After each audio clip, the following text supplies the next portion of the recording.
So if I'm doing my challenge of 100 shrines, this would be shrine number 2, and it's just literally I've driven past it, and I think I did just do a video to say, but like I was literally like, oh, I want to stop.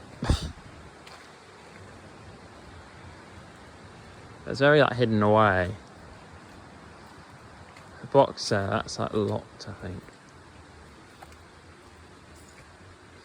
But I think it's very interesting to look at this and think, how long is this?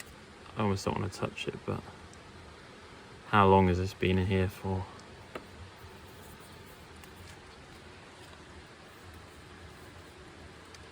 Don't quite know what the meaning behind those are. But that's, you know,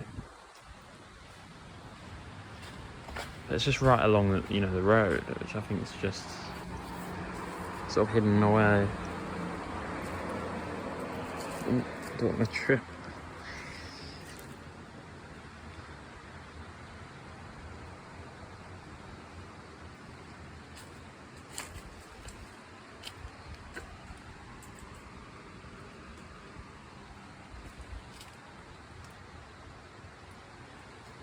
But again, for me, this is what Japan's about.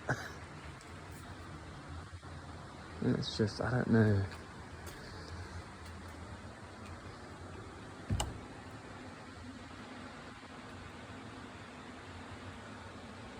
No, very cool though. And again, it's something I didn't expect to find. And I just love, yeah. But the thing about the torii gates is that my understanding of them still isn't probably where I'd want it to be. But a big part of them is that they mark a passage. And obviously they're, you know, obviously you pass through them on the way into any sort of Shinto sort of shrine or sort of site. And it is, when I had to look it up quickly, when I had to look it up recently for something, it talked about sort of your passing from the mundane into like the special, into like the, I guess, the more spiritual world.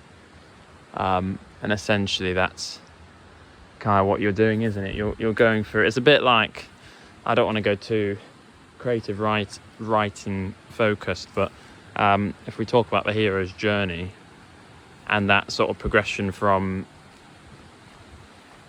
and this is something I want to use a little bit in the story I'd like to write about Japan, is here we're basically in, this is my regular world. It's not, because I'm not from Japan, but say, take a step back. So here I'm in, for me, like this is my kind of regular world essentially, and then and in a way as well, this when I'm talking about me, I'm talking about my protagonist, and then I've taken a step through the gate, and this is now a spiritual sort of special world, in terms of that development, which maybe doesn't make much sense, but